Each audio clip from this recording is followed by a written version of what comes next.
សួស្តីជម្រាបសួរបងប្អូនទាំងអស់គ្នាជួបជាមួយនឹងខ្ញុំម្ដងទៀតហើយបន្ទាប់ពីពួកគេបានរកឃើញក្រុងឆ្អឹងដែលកប់នៅក្រោមដីមីនទឹកជាផាត់ថៃនៅគេក៏បានរៀបចំប្រដិនប៉ូលីសអំពីបញ្ហារឿងនេះតែចុងហេសងបានទៅកាន់តុងមីនថានេះមិនមែនជាក្រុងឆ្អឹងពិតប្រាកដនោះទេហើយគេក៏បានដកយកទូរស័ព្ទដើម្បីថតរូបក្រុងឆ្អឹងនេះដែរយ៉ាងតបពីថតរូបរួចហើយចុងហេសងក៏បានប្រទះឃើញស្បែកជើងរំរបស់មីគូនៅទីកន្លែងនោះដូចគ្នាយកប៉ុន្មាននាយកសាលាក៏បានមកដល់ហើយក៏បានសួរពួកគេថាធ្វើអ្វីនៅទីកន្លែងនេះចុងហេសងប្រាប់គ្រូនាយកថាគេមកទីនេះដើម្បីបញ្ជាអំពីរឿងខ្មោចតែប៉ុណ្ណោះវិយាចាប់ហើយអ្នកទាំងពីរក៏បានលាលោកគ្រូនាយកហើយក៏បានដើរចេញពីអគារប័ណ្ណបើតាមផ្លូវទុំមីនបានសូទៅកាន់តួឯកប្រថាហេតុអ្វីមិនជាមិនប្រាប់គ្រូនាយកអំពីវត្តមានរបស់បរិយាអានសម្បាំងម្នាក់នោះចុងហេសងបានប្រាប់ថាគេមិនចង់ឲ្យមានរឿងបែងឆ្ងាយនោះទេណាមួយគេក៏មិនដឹងថាបរិយាម្នាក់នោះគឺជាអ្នកណាដូចគ្នាដល់យប់ដដែលនោះតួឯកប្ររបស់យើងក៏បានយករឿងទាំងអស់ទៅប្រាប់ភ្នាក់ងាររបស់គាត់រួមទាំងមេក្រុមតួឯកប្របានប្រកល់កូនសាក់អានកំបាំងមួយទៅកាន់មេក្រុមហើយក៏និយាយថាគាត់បានរកឃើញនាងនៅទីកន្លែងនោះដោយឡែកកូនសានោះមានឆាកអក្សរដូចជាត្រាដែលមាននៅលើដុំមៀបអេសបានឆ្នេះហើយមួយច្បាស់ជាតេតងជាមួយនឹងដុំមៀនោះមិនខានបន្ទាប់ពីបានដឹងរឿងអស់ទាំងនេះរួចហើយពួកគេបានសន្និដ្ឋានថាពេជ្រចាំរ៉ាន់ដែលមានខ្មោចលងនៅក្នុងសាលារៀនរហែកជាលោកបានមូបានរៀបចំវេលាដើម្បីលាក់បាំងទីកន្លែងលាក់បៀលកាតណូ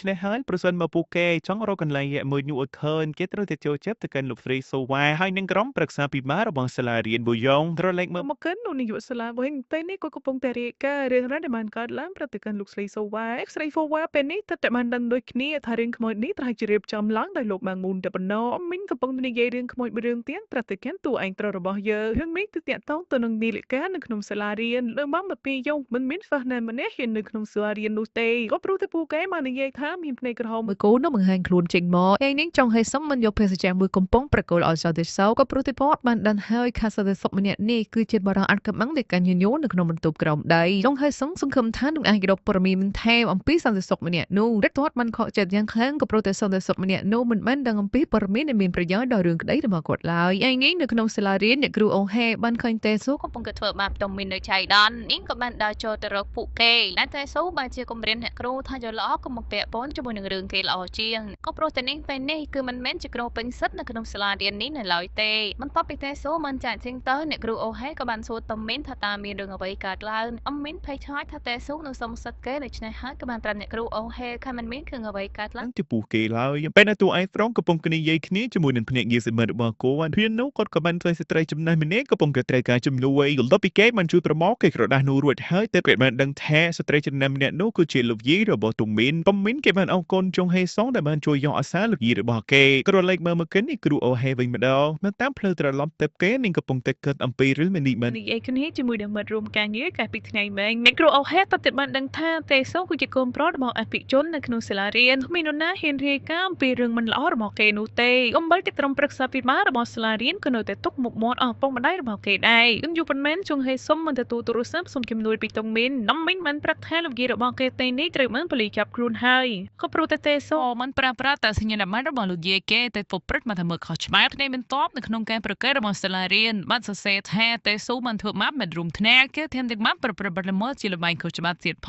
ងហើយសាលាក៏បានក៏ហៅតេស៊ូរួមទាំងពុកម្ដាយរបស់គេមកកាន់សាលារៀនជាបន្តអានងាយដែលបានប្រកាសសារនោះគឺជាអ្នកគ្រូអូហេក្រឡេកមើលមកកាន់តួឯកប្រុសវិញម្ដងនេះគេបានមកសាលារៀននៅម៉ោង12យប់ដើម្បីស៊ើបអង្កេតពីក្មួយនីរីការកែតមកជាបានជួបជាមួយលោកស្រីសូវ៉ាដោយចៃដន្យលោកស្រីសូវ៉ាបានប្រាប់ចុងហេសុងថាគាត់គឺជាប្រធានក្រុមប្រឹក្សាពិបាលនៅក្នុងសាលារៀននេះបើតាមផ្លូវត្រឡប់មកផ្ទះវិញទឹកមុខរបស់តុងមីនបានបង្ហាញថាគាត់កំពុងតែមានរឿងអ្វីនៅត្រូវលាក់បាំងតម្រូវស្កេបន្តឪពុកម្ដាយរបស់តេស៊ូបានមកសាលាដើម្បីនិយាយពីភាសាស្អំរបស់កូនពួកគេលោកស្រីសូវ៉ាបានសួរបញ្ជាក់តុងមីនថាគេពិតជាត្រូវបានមិត្តរួមថ្នាក់ធ្វើបាបពិតមែនទេហើយតុងមីនបានអះអាងថាមិនដូចជាអ្វីនៅអ្នកគ្រូអូហេបាននិយាយនោះទេក៏ព្រោះតែគេមិនដែលត្រូវបានតេស៊ូធ្វើបាបឡើយតែគេបានជាបានចោទប្រកាន់ជុំហេសុងថាជាមនុស្សដែលបានធ្វើបាបគេទៅវិញអ្នកគ្រូអូហេពិតជាភ្ញាក់ផ្អើលណាស់នៅពេលដែលគាត់បានលើតុងមីននិយាយសម្ដីបែបនេះឧលហើយដែលគេនិយាយបែបនេះក៏ព្រោះតែគេត្រូវបានតេស៊ូគំរាមកំហែងថាពីយប់មិញតេស៊ូបានយកលោកយាយរបស់តុងមីនមកគំរាមកំហែងគេលោកឯងប្រុសបានមកសួរតុងមីនថាគេត្រូវបានតេស៊ូគំរាមកំហែងទៀតហើយមែនដែរឬទ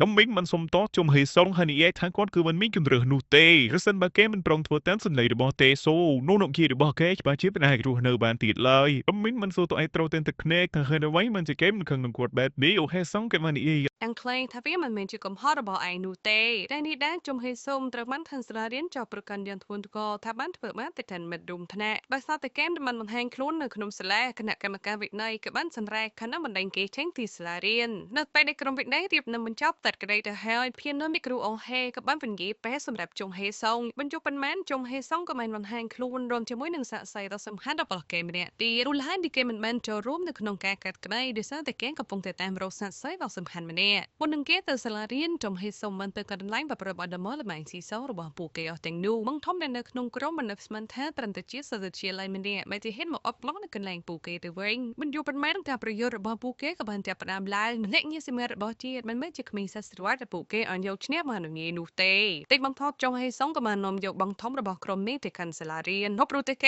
េគឺជាសាហ្វេដ៏សំខាន់ដែលអាចប្រកាន់បទល្មើសគ្រប់យ៉ាងដែលគេស៊ូគេបានទៅប្រែបរិមម្នាក់នោះមិនសារភាពរឿងគ្រប់យ៉ាងប្រាប់ទៅកាន់ក្រុមប្រឹក្សាភិបាលបរិមម្នាក់នោះបានត្រាប់ថាគេគឺជាម្ចាស់គេហាក់ទំពោល្បែងស៊ីសំខុសច្បាប់ចុះមែនតែស៊ូវិញទេគឺជាភ្ញៀវ VIP នៅទីកន្លែងនោះកាន់តែមិនជាពាក្យប្រាក់នៅទីកន្លែងនោះជាច្រើនទៀតផងបើតែឯសមមុំដលគេក៏បានប្រាប់ប្រាអត្តសញ្ញាណប័ណ្ណរបស់លោកយាយក៏មិនខុសច្បាប់ហើយនោះតែស៊ូពិតជាគឹងសម្បាខិនម៉ាក់គេបាននិយាយថាមិនមែនដោយមើលនៃគេបានទៅប្រកាន់នោះទេអត់ពុកម្ដាយរបស់តែស៊ូមិនព្យាយាមការពារកូនប្រុសរបស់គេដោយលក្ខខណ្ឌផលឡើងថាពេលនេះគេកំពុងតែកាត់ក្តីជុំហេសុងហើយវាក៏មិនពាក់ព័ន្ធជាមួយនឹងថាកម្ចីប្រាក់ខុសច្បាប់ឡើយលោកឯងប្រុសបាននិយាយខាងគាត់មិនដែលបានធ្វើបាបទៅកាន់មិនរំខ្នាតរបស់គាត់ម្ដងណាឡើយក៏ប៉ុន្តែនៅក្នុងសាលារៀនមួយនេះមិនមាននរណាម្នាក់មិនដឹងអំពីអំពើអាក្រក់ដែលទេស៊ូបានប្រព្រឹត្តនោះទេតែនោះទេស៊ូក៏បានសួរតំមេនថាសម្ដែងដែលគេបាននិយាយជាការពិតមែនដែរទេលេខបំផុតតំមេនក៏ប្រមនិយាយការពិតនឹងមុខប្រធានក្រុមប្រឹក្សាភិបាលចុងហេសុងបានបង្ហាញផតតាំងដែលជាវីដេអូនៅក្នុងកាមេរ៉ាសុវត្ថិភាពតែស៊ូពេលនេះគេមិនអាចប្រកែកមើលអំពើអាក្រក់ដែលជេតបានធ្វើនោះទ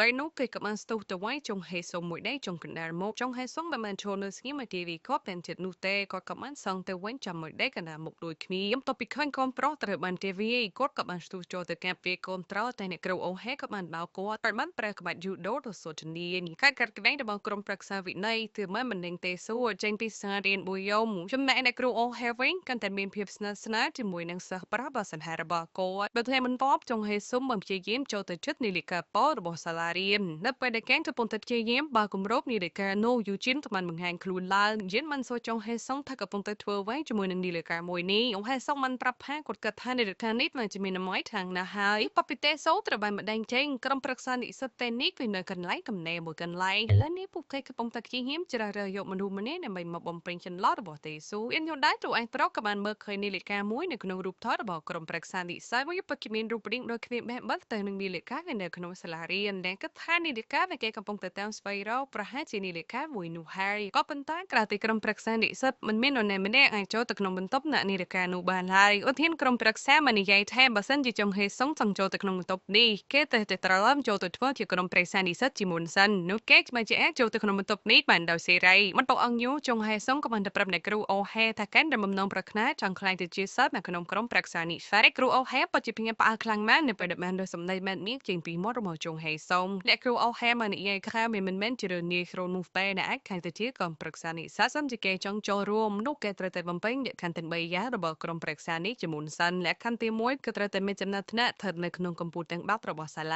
លក្ខខណ្ឌទី2គឺត្រូវប្រមូលហត្ថលេខារបស់សិស្សឲ្យបាន100នាក់ចំណែកលក្ខខណ្ឌទី3វិញគឺត្រូវទទួលបានការយល់ព្រមពីប្រធានក្រុមប្រឹក្សានិស្សិតបច្ចុប្បន្នលោកឯកប្រុសមានអារម្មណ៍ធុញថប់ខ្លាំងណាស់មិនតបពីបានដឹងអំពីលក្ខខណ្ឌទាំង3យ៉ាងដែលអ្នកគ្រូអូហេប្រាប់មកកាន់គេខ្ញុំប៉ុន្មានតុងមិនជួយនឹងមិនរួមគណៈរបស់គេពីអ្នកទៀតបាននិយាយថាចំពោះហត្ថលេខារបស់សិស្សពុកឲ្យគេជាអ្នកប្រមូលឲ្យចុងហេសុងក៏ប្រទេសពួកគេចង់អរគុណទៅកាន់ចុងហេសុងដែលបានជួយបញ្ចេញទេសុងវិចេញពីក្នុងសាលារៀនក៏ប៉ុន្តែការប្រមូលហត្ថលេខានេះវាមិនងាយស្រួលដូចជាពួកគេបានគិតនោះទេចំពោះលក្ខខណ្ឌទី3វាអាចនឹងងាយស្រួលតែចំពោះលក្ខខណ្ឌទី1វិញចុងហេសុងមិនប្រកាសថាគេអាចធ្វើបានឡើយឧទាហរណ៍ក្រុមមិននៅទឹកចិត្តចុងហេសុងឲ្យព្យាយាមក្នុងការប្រឡងចំណែករឿងមកតែទៀតទៅខ្វែងគប់ជាអ្នកដោះស្រាយដើម្បីតែអាចប្រមូលហត្ថលេខាឧទាហរណ៍ក្រុមដើម្បីត្រង់ការនេះបានរៀបចំថាផ្សព្វផ្សាយមួយឡើងមកត្រឹមតែប៉ុណ្ណោះតែគាត់បានបដូរជូនសិស្សវិទ្យមួយដុំបានតែបានចុងហត្ថលេខាគុំត្រង់ទៅកាន់ចុងហេសុងដំឡូងមួយនេះក៏បានលើកទៅដល់ក្រុមប្រឹក្សានិស្សិតពួកគេពិតជាអស់សំណើចនៅអ្វីដែលចុងហេសុងបានធ្វើបញ្ញត្តិប៉ុន្មានសមាជិកម្នាក់ក៏បានត្រូវចូលប្រឆាំងគេបាននិយាយថាធានាគុំត្រក្នុងការឲ្យសិស្សក្មេងម្នាក់នោះចូលមកក្នុងក្រុមប្រឹក្សានិស្សិតរបស់ពួកគេឡើយវាមកប្រធានក្រុមក៏បានសួរយូជីនថាតើមានកាត់យ៉ាងម៉េចដែរចំពោះមនុស្សម្នាក់នេះយូជីននឹងបានស្ទាក់សិស្សក្នុងការនិយាយតែមានក៏បានបន្ថែមថាមានក៏មិនពេញចិត្តដូចគ្ន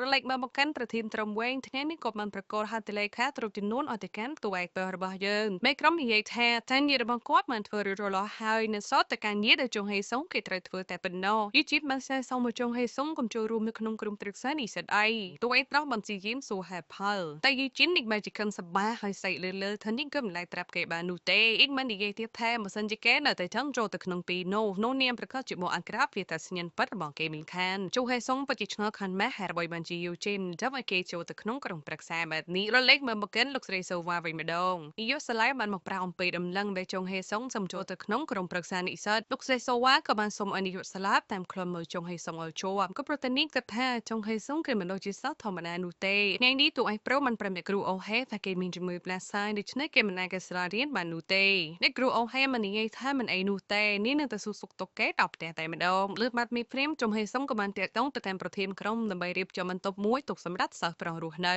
ពួកគេមានរយៈពេលត្រឹមតែ15នាទីប៉ុណ្ណោះដើម្បីរៀបចំបន្ទប់ស្នាក់នៅមួយនេះការរៀបចំរបស់ពួកគេមិនទាន់បានបញ្ចប់ផងមិនយល់ប៉ុន្មានអ្នកគ្រូអូហេក៏បានមកដល់អគារស្នាក់នៅរបស់ចុងហេសុងដើម្បីតែអាចជំនាញមករួមការងារជាងពីក្នុងបន្ទប់ចុងហេសុងក៏បានធ្វើឲ្យបបោកំពប់តែលើសម្លៀកបំពាក់របស់អ្នកគ្រូអូហេឆ្លៀតតែដានីងកំពុងតែចុះសម្អាតនៅក្នុងបន្ទប់ទឹកពួកគេគិតថានេះគឺជាពេលដ៏ល្អដើម្បីរត់ចេញពីទីកន្លែងនេះដានីងមកទីកែងមកលឿនជាងការរំពឹងទុករបស់ពួកគេបើសិនតែនេះគឺជាប្រភេទរឿងភាគអដមីនចង់សុំទោសដល់បងប្អូនទាំងអស់គ្នាចំពោះការយឺតយ៉ាវក្នុងការសម្រេចតែក៏អរគុណច្រើនសម្រាប់ការចូលចិត្តទស្សនាអដមីននឹងព្យាយាមកែតម្រូវការនិយាយឲ្យបានកាន់តែល្អជាងនេះយកគ្នាម្ដងទៀត